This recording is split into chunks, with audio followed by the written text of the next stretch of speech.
What's going on, everyone? Got some pretty big and pretty meaningful news for you today from the world of Vermintide 2. On March 15th, there will be two major reworks to Corellian's careers. The first is Sister of the Thorn, and the second is Shade. So I figured we'd just kind of go over the latest dev blog. I'll also link this in the description down below if you want to check it out for yourself if you haven't seen it yet. So if you've ever played Sister of the Thorn, you are likely aware that she is pretty busted. Very strong offensively and decently tanky too. So she definitely needed a lot of changes, so I'm really happy that they've decided to address her. So let's take a look at what they're gonna do to her. The first thing to note is what they're calling an updated perk. I think this is a passive called Black Venom Blades. Melee attacks apply black venom, dealing damage and increasing damage taken by 12% for 10 seconds. She's adding an effect to an enemy that the whole team can benefit from. 10 seconds is a good long amount of time for allies to make use of this. 12% seems like a strange number to me. I wonder why they didn't just go with like 10 or 15. It probably hits a specific breakpoint for something. So definitely right off the bat, already liking this a lot more than anything she's already got in terms of passives. Now let's check out the new talents. So the second talent on line 2, Authority's Delight. Previously, the critical strikes would just make enemies bleed, and that is being changed so that bleed only applies when you strike a poison enemy instead of on crit. Line 2, number 3, Isha's Bounty previously gave stacks of power, which was very easy to stack with like Natural Bond or even just getting temp health when you meleeed something. Now it's being called Briar's Malice. Casting Thornwake grants Corellian 2 critical strikes. Well, I'm glad they've lowered the number of crits that she can get. I kind of wish they put like a cap on it, like however many she could get, like maybe no more than 8 or 6, maybe 10. I'm hoping that she can't stack these infinitely. That would kind of be a bummer, but no more extra power, and now she gets 2 critical strikes. Talent line 4, number 2, was Hecardi's Cruel Bargain. For each elite enemy slain near Corellian, the cooldown of Radiance decreases by 1 second. Yeah, this was definitely the weakest of that line for sure, and now it is being changed to Bonded Spirit, which reduces the cooldown of Radiance by 50%. Taking damage sets the cooldown back 2 seconds. So that's an interesting idea. You get a lot of cooldown on your Radiance, but if you take damage, it increases the cooldown. Personally, I like this idea a lot as it rewards good defense, high skill kind of play. Personally, I find the characters that have inherent weaknesses to be more interesting generally. It's one of the reasons I'm a big fan of Huntsman, because he has such a high skill floor. So this definitely appeals to me. I like it. Talent line 4, number 3, Radiant Inheritance. Consuming Radiance grants Corellian 20% extra attack speed, move speed, regular power, and crit power for 10 seconds. A doozy of a talent. It is being reworked, staying with the same name here. Consuming Radiance grants Corellian and nearby allies 15% power and 5% critical strike chance for 10 seconds. Whoa, okay, so they kind of just took Isha's Bounty and made it like a lot better. Now her and, allies within a proper distance get 15% more power and 5% crit strike for 10 seconds. I wonder if this is going to work like an aura, or if it's going to work like Mercenary's, attack speed sharing talent. Talent line 5, number 1, the Pale Queen's Choosing. Every 8 seconds, Corellian's next range attack consumes no resource and restores 3 permanent health. I've always thought that was kind of a fun one on like Chaos Waste, but I would never take it really ever. So that is being reworked, and the name is being changed to Recursive Toxin. Black Venom can now stack 2 times. So that affects the perk, Black Venom Blades, which applies Black Venom. So you will be able to debuff the enemy for 24% increased damage taken for 10 seconds. So yeah, that could be a really, really good talent. What else is on that line? Line 5, number 2, was Morihig's Doomsight. This was previously, you get 3 guaranteed crits every time a career skill is used. This talent was a major problem. It made her so stupidly strong, and it is now being replaced with Lingering Black Venom. Critical strikes apply Black Venom to enemies near the target. Ooh, Okay, so this is like, so this one kind of reminds me of Witch Hunter Captain's ult, I Shall Judge You All, where it applies animosity to enemies that get knocked back. So this one, it sounds like when you attack an enemy with a melee attack, obviously, the black venom like spreads to enemies. So, okay, so they're just making her like a big debuff machine. They're making her a lot more team friendly, which is something that I'm really cool with, honestly. I don't know that I just from what I've seen and read so far that I'd necessarily go as far to say that she's like a support class, because she'll still be pretty strong. She'll still be able to do like lots of damage and stuff. I don't think she'll be stupidly broken this way, and she'll help like the whole team out, which is a big part of what I like about the game, is that characters can synergize like that. This could be pretty cool. Outline 6, number 1, we're in the ults here. Ironbark Thicket increases the duration of Thorn Wall to 10 seconds. That is being changed to now also increase the width of the wall. Oh boy.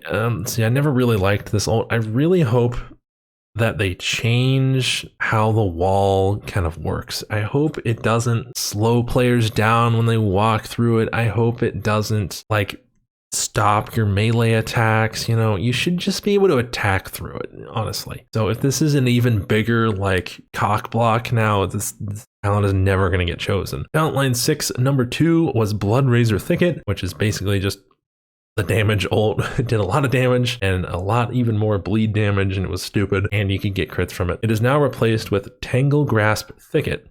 Thorny vines now erupt from Kerillian and travel towards the targeted area. Enemies hit are dragged towards the target area. Ooh, this right here sounds awesome. Holy crap. So it sounds like, you know, you basically cast out some vines or whatever, like in a straight line, and they go however far, and all the enemies that are hit by that are just dragged away from you. That is really cool. That's a good way to like create space, clump enemies up, save people. This one sounds really cool, and I think there's a clip of that down below, so we're going to take a look at that. But first, Outline 6, number 3, Black Venom Thicket was the wall when it exploded. Enemies took more damage. I found this one to be, you know, okay. Thornwake instead causes roots to burst from the ground, staggering enemies and applying black venom to them. Okay, so this is like a little Avatar The Last Earthbender fucking ground and pound. I wonder how big the area of effect is going to be for this, and so it just staggers them. It doesn't like disable them or anything. So it's kind of like a big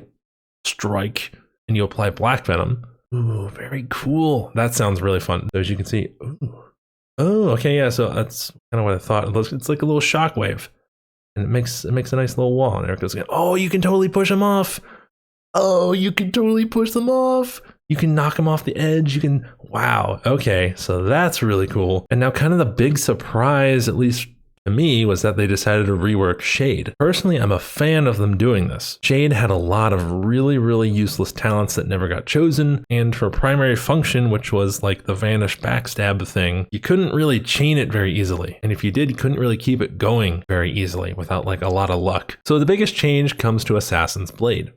Previously, it dealt 50% additional damage when attacking enemies with melee attacks from behind. However, they have changed that to 100% additional damage when attacking enemies with a melee attack from behind. So they definitely want her to be a backstabber. Murderous Prowess, which previously critical hit backstabs instantly slay man-sized enemies, is now charged critical backstabs instantly slay man-sized enemies. Okay, so you have to do like heavy attacks from what I understand. Because before you could just go up and light attack. As long as it was a crit, it was just a quick death. So now it has to be a heavy attack crit backstab. Just getting a new perk called Blur. Parrying an attack and quickly dodging grants Kerillian stealth for a short duration. For those who are unfamiliar with Vermintide lingo, parrying is when you block an attack right before it's about to hit you. It's like a very specifically timed block. It's kind of like a last minute thing, sort of the way like Witch Hunter Captain's riposte talent works, if you've ever tried that. So doing that and then quickly dodging gives you stealth for a short duration. I wonder how long that stealth is going to last. It's probably just going to be like 3 seconds or something, or maybe even 2. And then perk number 3, Dagger in the Dark. Melee attacks from stealth are always critical. Ooh, okay, that's cool. See, this makes more sense. Say you like, you know, you're invisible, you get behind an enemy, you do a heavy attack, kills it, right? But oh no, you know, your invisibility runs out, you're exposed, somebody tries to attack you, you block it,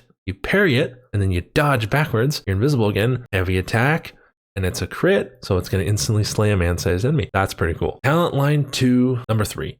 Exquisite Huntress. Previously, gave a stacking headshot damage bonus that lasted for 5 seconds. Exquisite Huntress increases the duration of the headshot damage buff to 10 seconds, up from 5. Okay, so it's kind of this, it's the same thing, essentially, it just lasts longer. That's cool. Talent line 4, number 1, Aerith Kial's Herald. Previously, Assassin's Blade is increased to 75% additional damage when attacking enemies from behind. It is replaced with a talent called Chain Killer. Successive charged backstabs increase backstab damage by 25% for 5 seconds.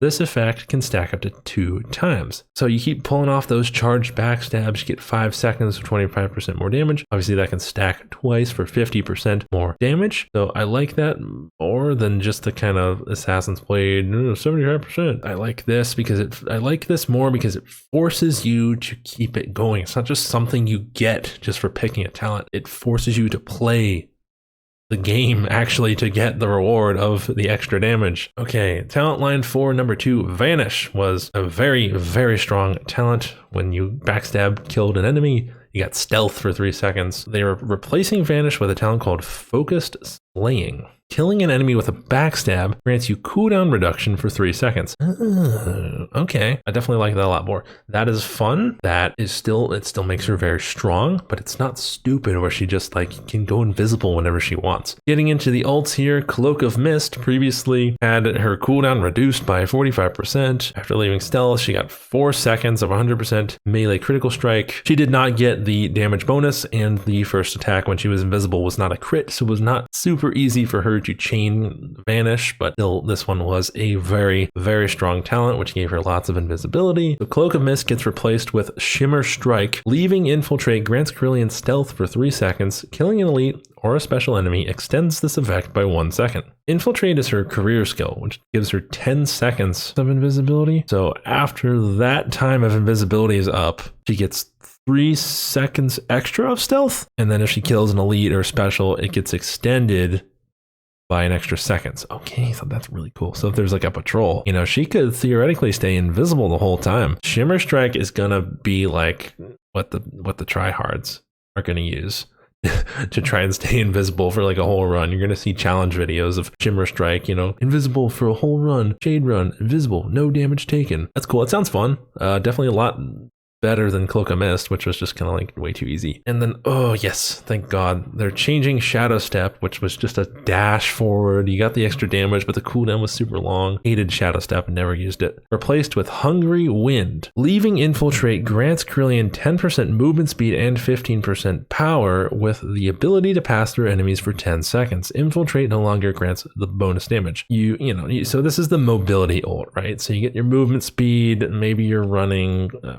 Glade Runner or Spring Heeled Assassin. So you get your movement speed, you got your extra power, and you still have your 10 seconds of invisibility. You just don't get the bonus damage. So that's everything that's getting changed, guys. Shade and Sister of the Thorn, both getting significant reworks here. Let me know in the comment section down below what you think they got right and what you think they got wrong. I think they got most everything right or close to right. A couple things here and there wrong, but nothing that's gonna ruin the game or anything. It's gonna be a significant improvement, at least I think, for both classes. Really a big fan of these 2 new ults for Sister. That's it for me, guys. If you like this video, feel free to subscribe to this channel. Leave a like, leave a comment, please do. I want to know what you guys think about these reworks.